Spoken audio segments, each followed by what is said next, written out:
Hello guys, welcome back to our channel Winsworld TV. So ang sparring na ito ay tinuturing ni Cuadro Alas Angas ng Pinas John Riel Casimero na hindi isang practice lang, itinuturing niya itong isang tunay na laban sa ibabaw ng boxing ring, ganyan kaseryoso ngayon sa kanyang sparring session ang former 3 World Division Champion Cuadro Alas John Riel Casimero. Makakalaban ni John Riel Casimero dito ang isa sa sparring partner ng nag-iisang 4 World Division and undisputed champion na sina Oya the Monster Inoue. Ini-imagine ni John Riel Casimero ang sparring partner niya na sina Oya Inoue, kaya kitang-kita dyan ang kanyang gigil sa pagsuntok. Sa laban na ito ay pinapakita ni John Riel Casimero ang kanyang pinagpag-oran sa loob ng mahigit 3 buwan, ilalabas niya rito ang buong lakas at ang natutunan sa mga nakaraang mga training niya, dahil ang tingin niya rito sa kasparring niya ay sina Oya Inoue. Ayon kay Cuadro Alas Angas ng Pinas John Riel Casimero ay araw-araw daw siya umano nagpo-practice hanggang sa bumagsak ang katawan niya sa pagod, kaya hindi na nakakapagtaka na doon nang gagaling ang sobrang lakas ng kanyang counter-attack na kapag tumama sa kalaban ay tiyak may paglalagyan ito.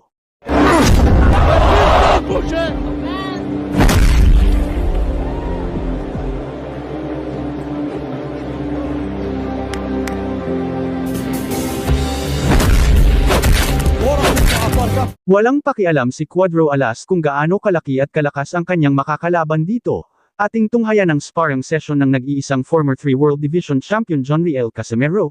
Kayo na po ang humusga kung 100% na handa na siya sa paparating niyang laban kontra Saul Sanchez, na magaganap ngayong buwan ng October 13, 2024 sa bansang Japan. Dumako naman tayo sa iba pang mga balita. Makikita mo na isa talaga si Saul Sanchez na maituturing na isang malakas at magaling na boksingero, dahil ang mga suntok nito ay matatalim at malalakas. Kitang-kita rito ang kanyang pagpoporsigi. Ganyan kaseryoso ngayon sa kanyang training si Saul Sanchez, dahil gustong-gusto niyang talunin ang maangas daw umano na si John Riel Casimero. Ang sparring training na ito ay tinuturing ni Saul Sanchez na hindi isang training lang, itinuturing niya itong isang tunay na laban sa ibabaw ng boxing ring, ganyan kaseryoso ngayon si Saul Sanchez sa kanyang sparring session. Sa sparring na ito ay nakikita ni Saul Sanchez ang pagmumukha ng kanyang kalaban na si John Riel Casimero, kaya kitang-kita dyan ang kanyang gigil, pagkasabik at uhaw na uhaw sa pagsuntok na gustong-gusto niyang gawin kay John Riel Casimero. Gustong-gusto na niya talaga makalaban si former 3 World Division Champion Cuadro Alas Angas ng Pinas John Riel Casimero. Sa sparring training na ito ay pinapakita ni Saul Sanchez ang kanyang pinagpag-oran sa mahigit 4 na buwan, ilalabas niya rito ang buong lakas at ang natutunan sa mga nakaraang mga training niya dahil ang tingin niya rito sa kasparring niya ay si John Riel Casimero aka Cuadro Alas Angas ng Pinas. Dagdag pa ni Saul Sanchez ay tuloy-tuloy siya umano nag-e-ensayo hanggang sa bumagsak ang katawan niya sa sobrang pagod, kaya hindi na nakakapagtaka na doon nang gagaling ang sobrang lakas at tibay ng stamina nito at marahil pati ang kanyang superpower counter-punch attack na kapag tumama sa kalaban ay tiyak may kalalagyan ito. The left hook is down. Another right hand drops him again. Go down. Again, a combination, and that's it. Foot. That left hook landed right in the chin of Oquint.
Dumako naman tayo sa iba pang mga balita.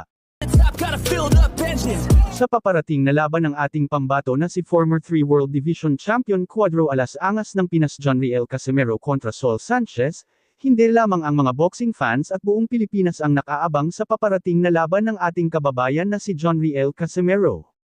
Maski na rin ang buong Japan ay nakaabang na rin dito, ayon kay Japanese promoter Masayuki Ito, ay todo suporta ang bansang Japan sa ating pambato na si John Riel Casimero, dahil ang mga ito ay walang ibang inaasam na laban itong mga hapon. Gusto nila makita na manalo ang ating pambato na si John Riel Casimero kontra Saul Sanchez, para magkaroon muli ng pagkakataon si John Riel Casimero na makalaban ang 4 na World Division and current undisputed champion na si Naoya Inoue aka the Japanese Monster. Madalas na kasing pinag-uusapan ng mga Japanese promoter ni Naoya Inoue at ng local promoter ni John Riel Casimero. Ibig sabihin ay nasa line-up na naman ni Naoya Inoue itong si John Riel Casimero.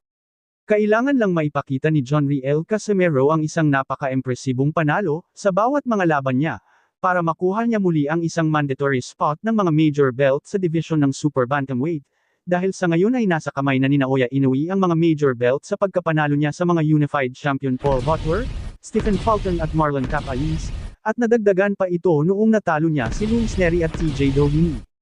Sa kabilang banda ay puspusan pa rin ang ensayo ng ating kababayan na si John Riel Casimero, tuloy-tuloy pa rin ang kanyang training at sparring session, para mapanatili ang maganda niyang kondisyon, dahil talagang pinaghahandaan talaga ng Team Casimero itong si Saul Sanchez. I'm about to go off like a weapon. Fuel to the top, got a filled up engine.